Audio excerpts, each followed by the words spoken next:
You know, as a police officer, I'm compelled to make this video. I've been in law enforcement for 10 years, and I'm speaking to my peers, other fellow officers, people in any kind of law enforcement position. I've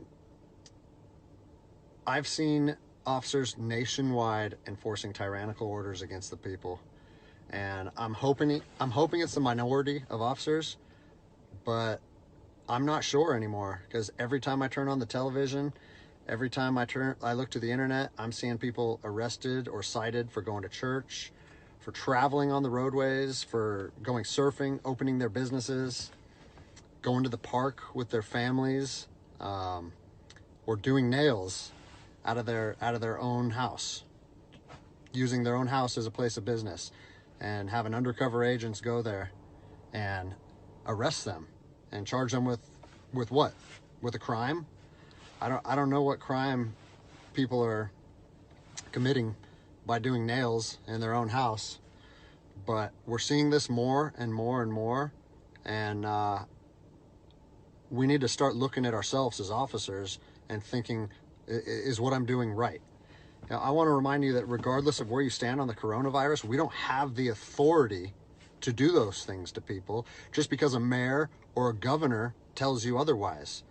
I don't care if it's your sergeant or your chief of police. We don't get to violate people's constitutional rights because somebody in our chain of command tells us otherwise. It's not how this country works. Those are de facto arrests. You know, we're violating people's rights and taking money from them, or even worse, arresting them and depriving them of their freedom when they are exercising their constitutional rights. So let's talk about that. Let's read something right here off of the Declaration of Independence. All men are created equal. Among these, we have the right to life, liberty, and the pursuit of happiness. That to secure these rights, governments are instituted among men, deriving their power from the consent of the governed, meaning our power and any government official's power is derived from the people. Okay? We don't hold power over our citizens. It's contradictory to everything that our country stands for.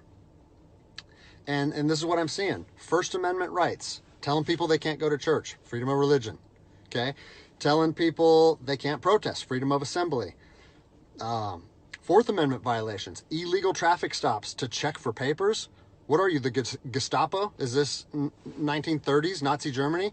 You don't get to stop people unless you have reasonable suspicion or probable cause that they have committed a crime. And I know people that have personally been stopped saying, we want to see papers showing that you're essential. David 2, copy a phone call. That is not how our job works, okay? What really has been pissing me off lately is the fact that these officers that are going out here and enforcing these tyrannical orders, what they're doing is they're making my job and my safety, or they're putting my job and my safety at risk.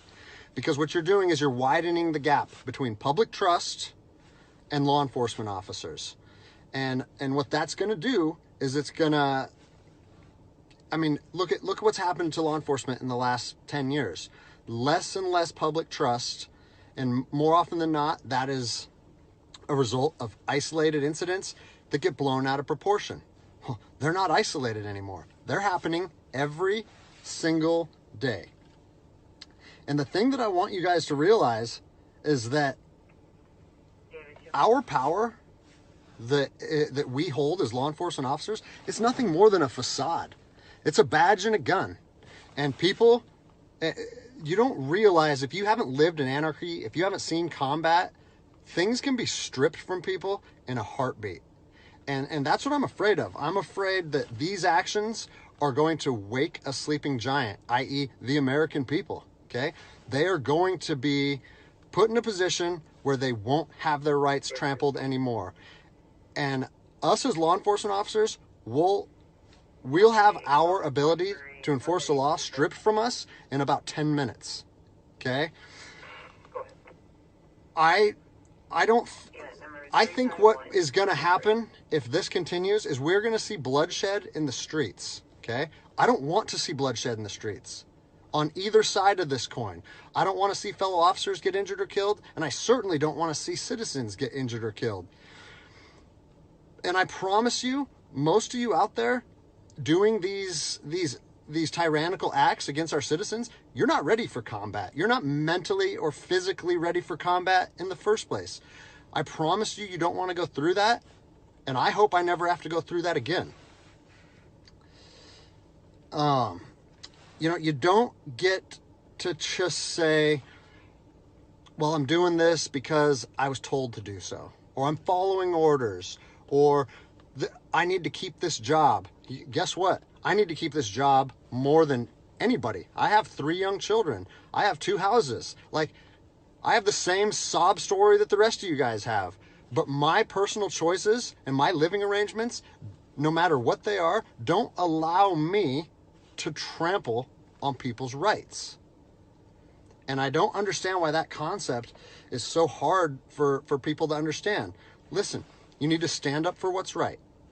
You need to, if you're part of a department or an agency that is asking people or asking their officers or their deputies to impose on people's rights and infringe on their freedoms, you need to step up and say, no, that's not me. That's not what I signed up for, and that's going against my oath. And if that costs you your job, so be it. At least you'll be able to look at yourself in the mirror at night. I've already expressed this to my department. And luckily for me, I come from a department that I feel like my chain of command shares my view, but I don't care what department you're part of or what your chain of command thinks. You don't get to trample on people's liberty. And so, as a special operations veteran, I've fought on the streets of Iraq under the U.S. government's guise of freedom. And I'm telling you what, the American people are going to you are going to wake a sleeping giant, and they are going to fight 10 times harder for their freedom on their soil than anything you've ever seen before. And if that's something you're willing to face, then keep trampling on people's rights.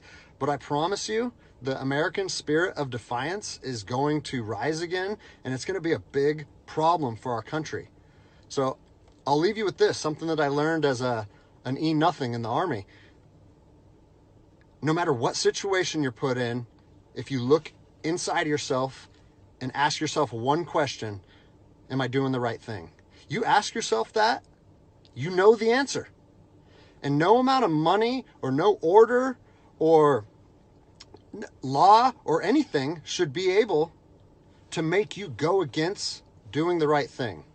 So I'm imploring officers to look inside themselves and ask themselves, is this what I want to be doing to my citizens?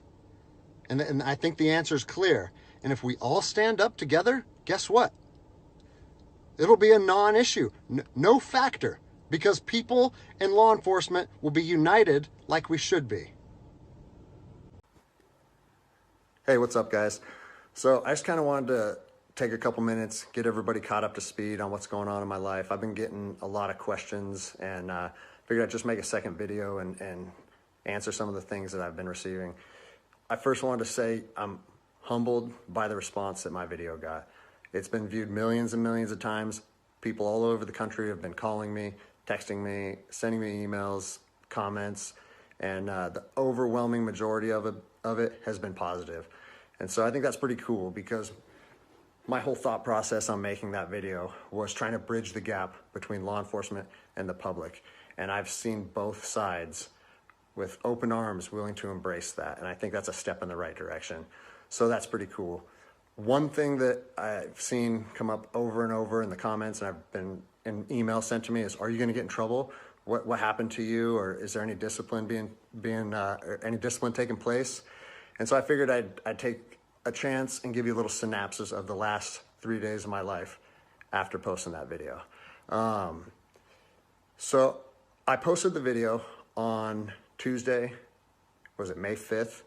And it took it took a day or two before it really started getting a lot of traction.